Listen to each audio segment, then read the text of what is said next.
नमस्ते, स्वागत छ तपाईहरुलाई एसपीसी च्यानलमा। आज हामी स्ट्याम्प कसरी बनाउने भन्ने विषयमा सिक्न गइरहेका छौं।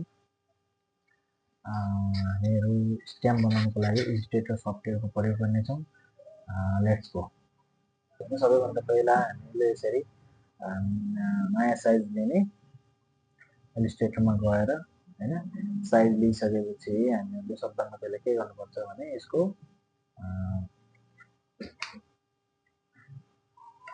सबैभन्दा पहिला चाहिँ हामीहरुले यसको पेपर साइज ओके गराउने।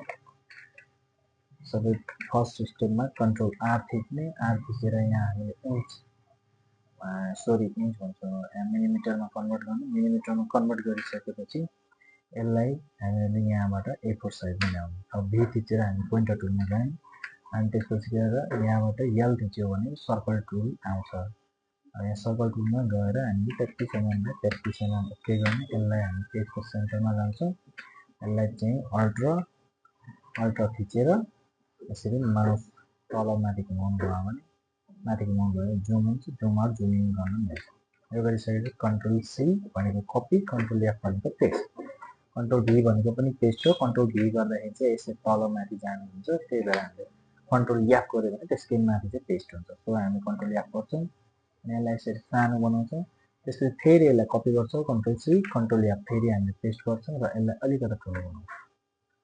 अनि त्यसपछि गएर हामीले यसको यहाँबाट ब्याकग्राउन्ड टुल हटाउँछौं। हटाइसकेपछि अब यसमा हामीले लेख्नुपर्ने कुराहरु चाहिँ लेख्नुपर्छ। यहाँ टाइप टुलमा क्लिक गरिराख्यो भने टाइप अन पाथ भनेर आउँछ। यहाँ गएर अब म एउटा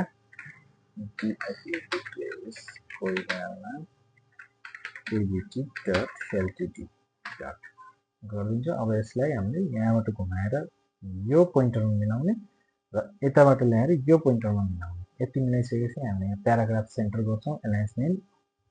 अनि यसको फन्टमा हामीहरुले आफुलाई कुन मन पर्छ एउटा कुनै राम्रो फन्ट हेरेर यसरी राख्न सकिन्छ। यसलाई चाहिँ अलिकति हामी ठुलो गरिदिन्छौं, यता माथि टप हुन नलाग्नेसम्म ठुलो बनाउन मिल्छ। र यसलाई control C control F same प्रक्रिया दोहोर्याउने र यो एंगललाई यता तल घुमाउने।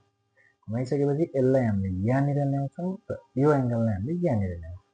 ल्याएपछि यसलाई यहाँसम्म छेउसम्मै पुर्याउँछौं र यसलाई डबल क्लिक गरेर कन्ट्रोल ए गरेर अल्ट शिफ्ट लेस देन गर्यो भने यो सानो हुन्छ। अब यसमा हामीले काठमाडौँ नेपाल भनेर टाइप गर्छौं। यति गरिसकेपछि यसलाई एक स्टेप सानो गर्नुको यहाँबाट हामीले सानो ठुलो गर्न मिल्छ। यसको सर्टकट की चाहिँ कन्ट्रोल शिफ्ट ग्रेटर देन हाल्यो भने बढ्छ, लेस देन हाल्यो भने घट्छ।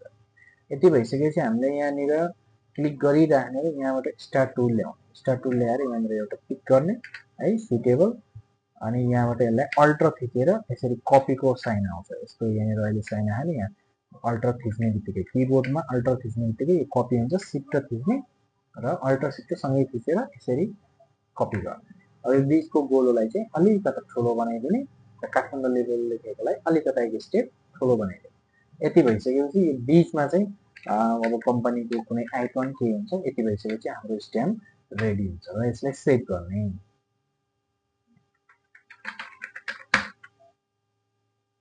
हस् त, थ्यांक यू। तपाईले यति कुरा सिक्नुभयो आज।